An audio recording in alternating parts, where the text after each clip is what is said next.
Hola gente, bueno, ya acabó junio, el mes del orgullo de la población sexualmente diversa, y ya la mayoría de empresas y de campañas de mercadeo ocultaron las banderitas de la diversidad.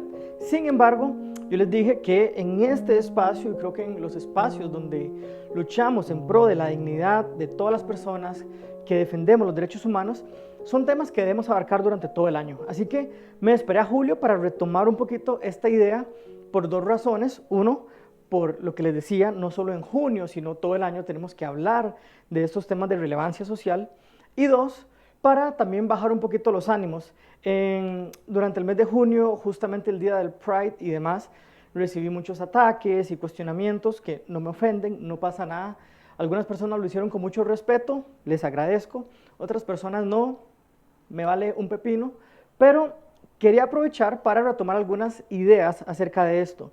Con respecto a la expresión de las personas sexualmente diversas, había mucha preocupación en el ambiente. ¿Será que están dando un mal ejemplo? Algunos decían, está bien expresarse, pero tampoco enseñar a los niños, tampoco el exhibicionismo, tampoco tanto. Bueno, cuestionemos un poquito el asunto y les traigo algunas ideas para simplemente alimentar la conversación. No me tiene que creer nada, cuestiónelo todo, analícelo, tenga su propio criterio, pero su propio criterio.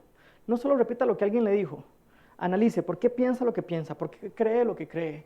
Y tal vez pueda desarrollar nuevas ideas y quiero dejarle algunas ideas.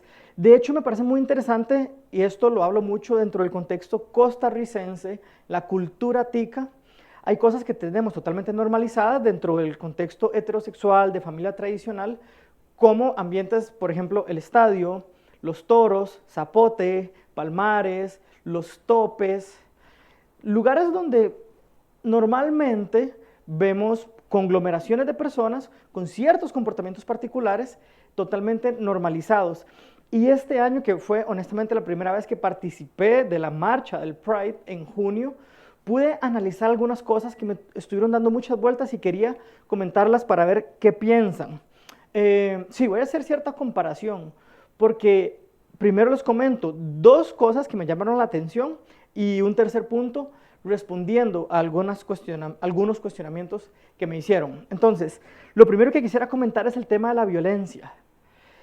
Es tanta la violencia que yo he visto toda la vida como un hombre straight en ambientes tradicionales como el estadio, ya les dije, zapote, toros, tope, etcétera. Y es normal, la violencia verbal, psicológica y muchísimas veces física en un estadio o en lugares que hemos normalizado se da. Recuerdo una cosa muy interesante desde niño, de como un chico normal costarricense que va a partidos de fútbol, que va a actividades familiares, era normal ver violencia. Era normal las palabras ofensivas al árbitro, a los jugadores, a los del otro equipo, era totalmente normalizado. Esa violencia como que no se veía mal. Sí recuerdo que una vez andaba en una actividad familiar, eran como unas piscinas, y hubo un acto de pelea física entre un hombre contra dos mujeres. Me imagino algún triángulo amoroso, no sé qué habrá sido. Yo era muy niño, si acaso tendría unos 5 años tal vez, pero recuerdo el temor tan grande que yo sentí al ver al hombre sangrando, ver una pelea. Probablemente fue la primera pelea que vi así con mis propios ojos, tan violenta, y recuerdo que fue un evento un poco fuerte. No utilizo la palabra traumático porque hay que ser clínico y cuidadoso, pero sí me dejó como un sinsabor que hasta hoy en día, que soy adulto, que me gusta practicar artes marciales, no la violencia por supuesto, pero me gusta el arte marcial como tal, y todavía hoy un evento de violencia me genera un estrés bien incómodo, bien feo, porque desde niño pues lo vi en un ambiente donde de nuevo nadie lo vio como grave, traumático, ni siquiera altamente violento, era simplemente cosas que pasan. Entonces lo primero que quiero mencionar es esto: en un mundo sumamente violento a donde llevamos a nuestros niños, a nuestros adolescentes, a donde estamos llenos de violencia, para mí fue muy impactante que ver miles de personas en San José caminando, sí, manifestando algo en lo que creen. No vi ningún acto de violencia y eso personalmente me impactó. Es la primera vez que fui al desfile y no ver violencia en medio de miles de personas es algo que pocas veces me ha pasado. Me ha pasado también en algunos conciertos musicales que voy a un estadio, no veo violencia, hermoso. Partidos de fútbol y otros tipos de actividades donde hay alcohol y otras cosas, casi siempre hay violencia, en esto no. Entonces ese es el primer punto. Quería comparar cómo normalizamos en actividades tradicionales, familiares, heterosexuales, la violencia y, por otro lado, en una actividad como estas, de mi perspectiva, no haber visto violencia fue algo que me gustó muchísimo. Lo otro que no vi y que para mí es sumamente importante fue la falta de acoso. Y usted dice, ¿cómo es posible? Se andan casi desnudos y exhibicionistas. Ya voy a ese punto, pero el punto es que nunca he estado en un estadio, de nuevo, en fiestas patronales o en fiestas como Zapote, nunca he estado en la playa, nunca he estado en un lugar en el cual no vea acoso hacia las mujeres.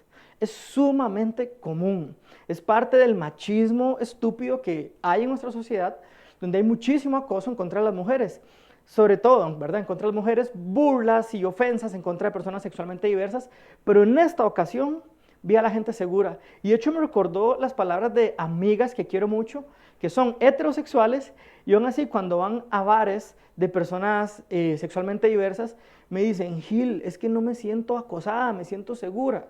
Qué curioso que de donde fui, típicamente conocido como el bar gay, me sentí segura, no me sentí acosada. Gente, ¿qué nos dice eso?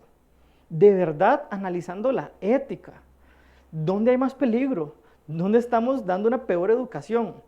En fin, no vi situaciones de acoso, no vi situaciones de ofensa sexual a las personas y me pareció muy interesante que en un desfile como estos no lo vi cuando lo veo siempre en las actividades tradicionales, normales, heterosexuales, familiares de nuestra sociedad. Pero el tercer punto que quería mencionar, ¿verdad? El primero fue el de la diferencia en la violencia, la diferencia en el acoso, en segundo lugar, y en tercer lugar, esto que sí me preguntaron, bueno, Gilbert, pero ¿será un mal ejemplo para los niños? ¿Será que el exhibicionismo les va a causar un trauma? ¿Será que les va a dar un mal ejemplo y los chiquitos se nos van a hacer gays? La respuesta es no, no y no. Honestamente, me llamó la atención también ver niños en el desfile. No vi ni un solo niño con ninguna expresión de miedo, ansiedad, estrés, como la que yo sí tuve cuando de niño vi aquel pleito que les conté hace unos minutos. No, no vi eso. Estoy seguro que psicológicamente esos niños no van a crecer con traumas por haber visto un desfile de personas sexualmente diversas. De nuevo, porque no había violencia, no había acoso, no había hostigamientos, era un espacio seguro. Eso no trauma a ningún niño. Tampoco los va a antojar, gente. La diversidad sexual no es algo antojadizo, no es que lo vi y me gustó, como decir un deporte o alguna comida. Es algo que uno descubre y desarrolla. No es que el chiquito ve eso, entonces ahora se me va a convertir en gay. Son ideas muy obsoletas, muy irracionales que podríamos ir venciendo. Entonces, no vi, de nuevo, primero un exhibicionismo grave, aunque de nuevo, si hay exhibicionismo en el contexto que sea a niños, hay que tener cuidado. En realidad yo he visto mucho más exhibicionismo, de nuevo, en los estadios, en deportes como el boxeo y otros, donde la figura femenina con muy poca ropa es parte de la venta.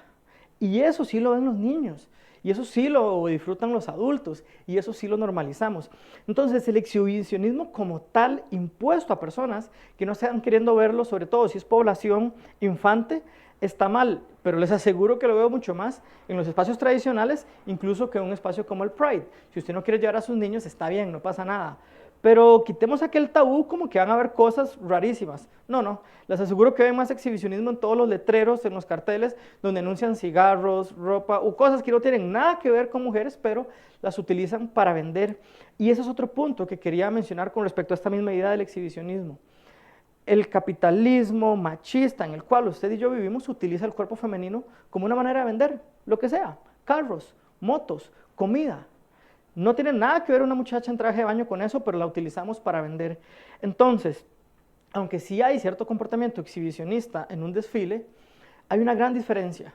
Cuando yo me siento seguro con mi cuerpo, segure con mi cuerpo, y quiero de cierta forma mostrarlo por mi voluntad, no imponiéndolo a nadie que no quiera ver, pero hay una gran diferencia entre esto, que está bien, versus cuando utilizamos como un producto, como si fuera una cosa, el cuerpo femenino, lo cosificamos para vender. De verdad que hay más exhibicionismo en el mundo machista tradicional que en un Pride. Y este de acá, el del Pride, de nuevo es voluntad propia, pero este otro no son mujeres de pronto que quieran hacerlo, son personas que les pagan por dejar cosificar su cuerpo. Esto yo creo que es un poquito más grave. Entonces son 3 ideas que quería dejar para abrir conversación, para debatir respetuosamente acerca de cómo está afectando o no los desfiles y el avance y los derechos humanos en torno de la diversidad sexual. Hago este contraste porque yo considero que si nos incomoda lo que expresen personas sexualmente diversas, aunque no haya violencia, ni acoso, ni un exhibicionismo insano, pero no nos incomoda todo lo otro a nivel violento, hostigador, de acoso, de exhibicionismo como objeto el cuerpo de las mujeres para ventas y demás. Si esto otro no nos incomoda, yo creo que es que estamos discriminando y no estamos teniendo una lectura racional, justa de las cosas. ¿Estoy haciendo una apología por la población LGTBIQ+? Pues sí, ¿por qué no? De eso se trata los derechos humanos, de que podemos ser mejores y tratarnos mejor como personas. Tal vez nos preguntaremos entonces, ¿por qué tanta bronca? ¿Por qué es tan difícil? ¿Por qué tanto reclamo? Desde que existe el sapiens, y así es en todos los demás animales, existe la preservación de la especie, la lucha del más fuerte, y una de las maneras en que el humano se siente seguro, protegido, perteneciente y en poder en esa lucha del más fuerte es mediante la discriminación.